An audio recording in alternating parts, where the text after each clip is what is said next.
Bismillahirrahmanirrahim. Assalamualaikum warahmatullahi wabarakatuh. Selamat datang di channel Herini.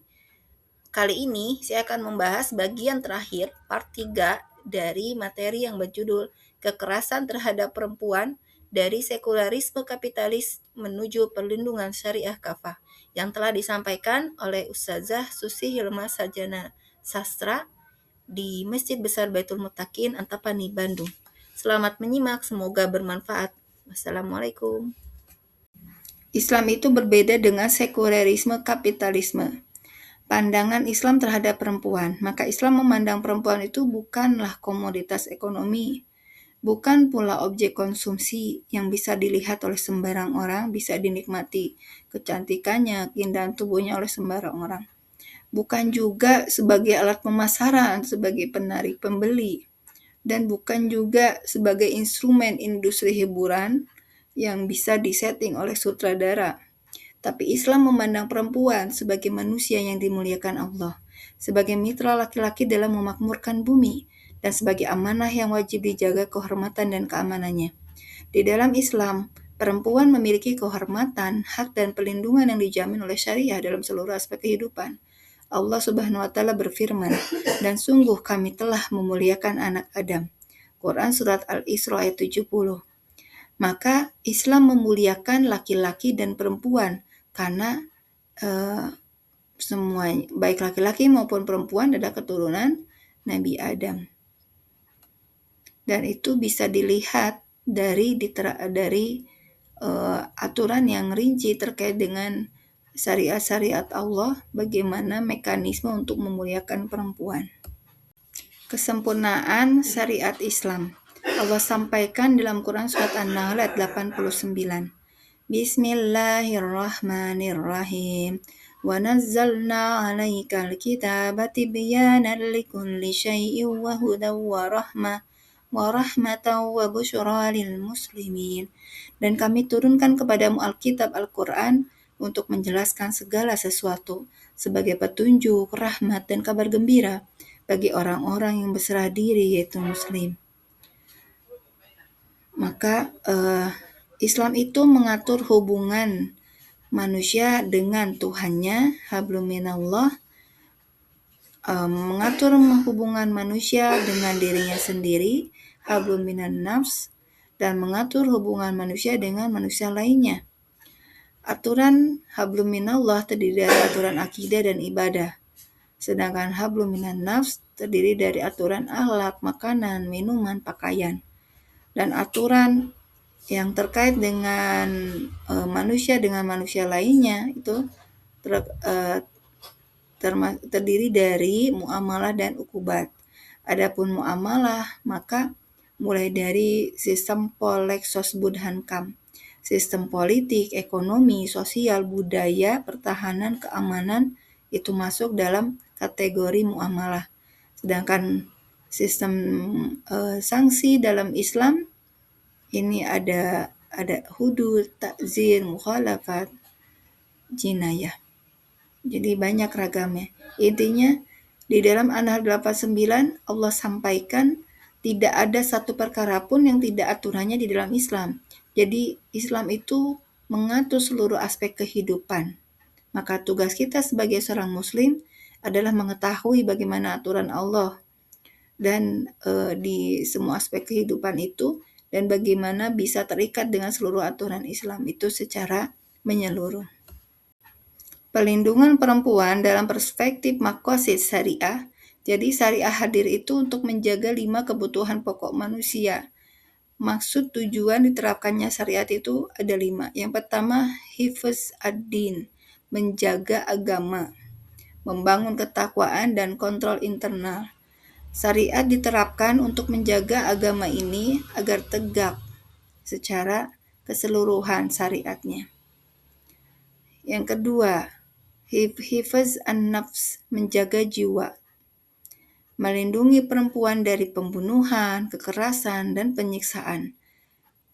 Matinya satu orang di muka bumi itu sangat berarti di hadapan Allah. Tapi kalau hari ini nyawa itu menjadi barang yang murah karena kriminalitas semakin meningkat. Kemudian hifz al-ird, menjaga kehormatan. Islam ditegakkan dalam rangka untuk menjaga kehormatan dan martabat perempuan dari pelecehan, fitnah, eksploitasi, dan objektifikasi. Kemudian yang keempat, hifz al-akal, menjaga akal, melindungi masyarakat dari budaya yang merusak cara berpikir dan moral.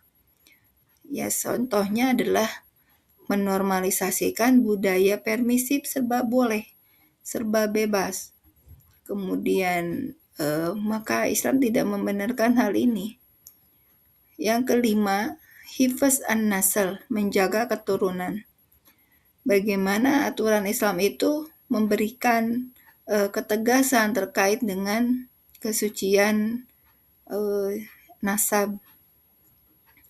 Maka beda perlakuannya terhadap orang-orang yang menjaga kesuciannya dengan orang yang tidak mampu menjaga kehormatannya hingga berzina dan memiliki anak di luar pernikahan. Ini punya aturan syariat yang berbeda. Itu dalam rangka menjaga keluarga dan generasi dari kerusakan relasi sosial. Jadi makosid syariah ini memastikan perempuan itu terlindung secara menyeluruh, baik terlindung agamanya, terlindung jiwanya, terlindung kehormatannya, akal dan keturunan. Contoh kecilnya ketika seorang muslimah berusaha untuk bekerja di luar rumah, maka tidak ada lagi drama yang mengharuskan perempuan itu buka kerudung, tidak berhijab, tidak menggunakan gamis syar'i.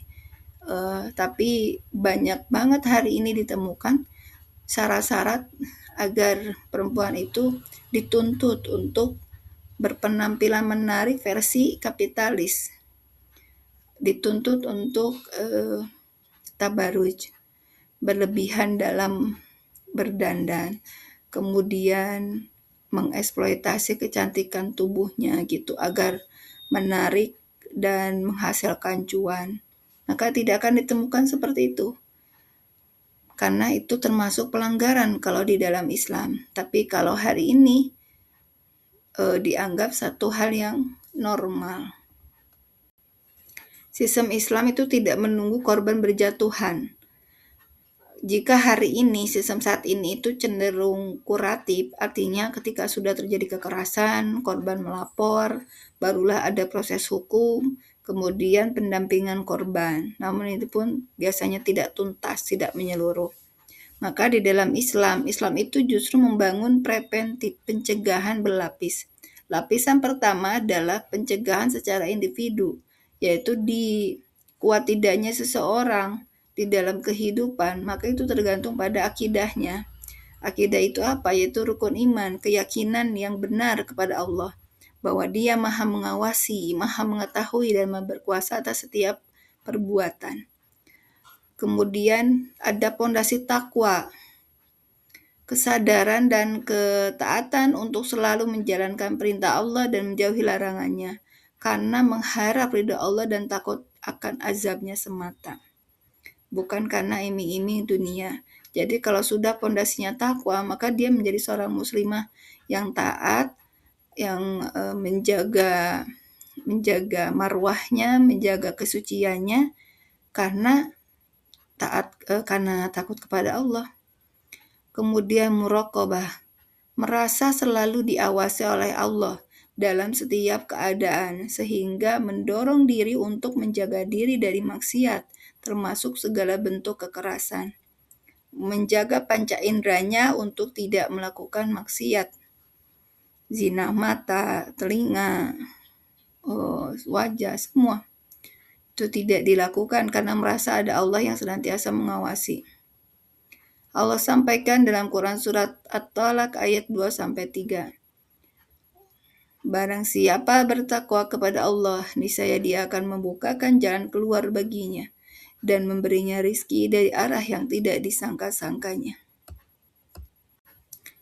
Lapisan yang kedua yaitu sistem sosial, di mana sistem sosial ini merupakan bagian dari langkah preventif pencegahan. Apa yang bisa dilakukan di sistem sosial? Maka aturan untuk menjaga pandangan Ghodul Basar sebagaimana di dalam Quran surat An-Nur ayat 20.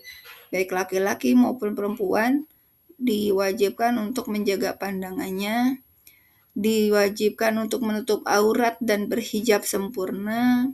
Kemudian ada pula larangan kholwat berdua-duaan dengan yang bukan mahram. Jadi tidak bisa kejadian tuh seperti kasus Yuvita dan Taufik yang mereka belum sah secara agama, baru pacaran tapi udah kesana kesini berdua, itu namanya kholwat. Kemudian larangan ikhtilat, jadi larangan untuk campur baur laki-laki dan perempuan. Itu juga di dalam Quran surat Al-Ahzab ayat 33. Kemudian ada pula larangan tabaruj. Tidak boleh bagi perempuan itu bermake up secara berlebihan ketika keluar rumah. Karena ini termasuk dosa tabaruj. Safar lebih dari 24 jam itu harus ditemani mahram. Jadi misalnya pergi umroh sebaiknya memang ditemani oleh mahram karena ada hadis dari Rasulullah terkait dengan ini. Kemudian adanya larangan zina dan mendekati zina. Bagaimana ini pun jelas di dalam Al-Quran. Salah satunya di Quran surat Al-Isra. Ayat 37. Dan janganlah kalian mendekati zina. Sesungguhnya zina itu adalah perbuatan keji dan buruk. Jadi itu 7 hal yang bisa dilakukan di lapisan kedua sistem sosial sebagai upaya preventif. Lapisan yang ketiga, keluarga dan masyarakat. Ayah sebagai pelindung, sebagai qawam, sebagai pemimpin dan pelindung bagi keluarganya. Maka ia wajib menjaga, mendidik, dan memastikan keamanan istri dan anak-anaknya dari segala bentuk bahaya, termasuk kekerasan dan pelecehan. Sebagaimana firman Allah dalam Quran surat At-Tahrim ayat 6. Wahai orang-orang yang beriman, pelihara dirimu dan keluargamu dari api neraka. Kemudian lapisan yang berikutnya itu suami sebagai qawam. Jadi suami adalah qawam, pemimpin atas istri dan keluarganya. Maka ia bertanggung jawab untuk memenuhi kebutuhan, membimbing, melindungi istri dengan cara yang ma'ruf. Sebagaimana firman Allah dalam Quran surat An-Nisa 34. Ada lagi peran amar ma'ruf nahi mungkar yang harus ditegakkan atau kontrol sosial masyarakat. Jadi masyarakat memiliki tanggung jawab kolektif untuk mencegah kemungkaran dan melindungi perempuan dari segala bentuk kezaliman, eksploitasi dan pelecehan. Jadi memang dituntut masyarakat yang peduli satu sama lain. Sebagaimana Allah sampaikan dalam Quran surat Al-Imran ayat 110.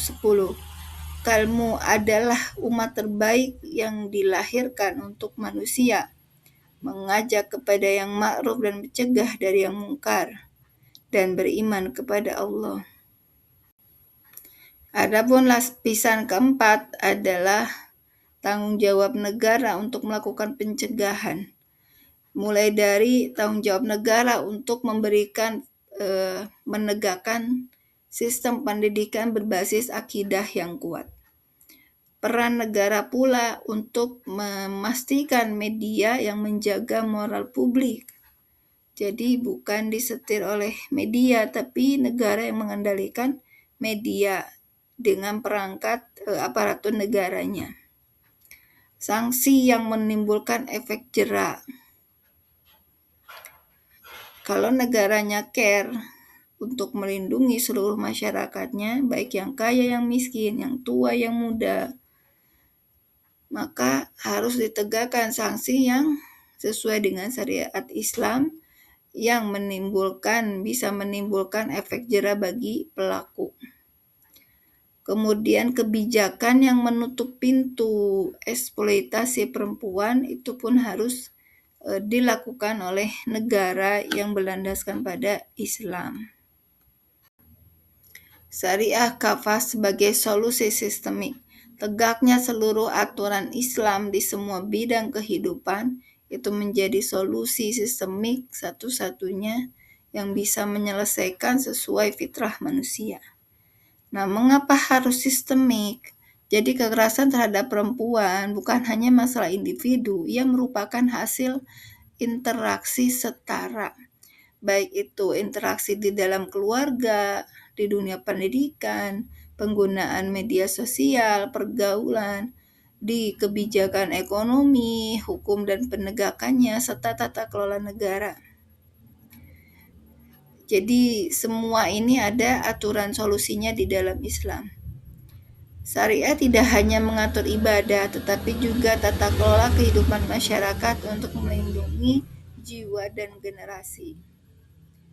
Masyarakat aman, perempuan terlindungi, generasi terjaga, peradaban berjaya.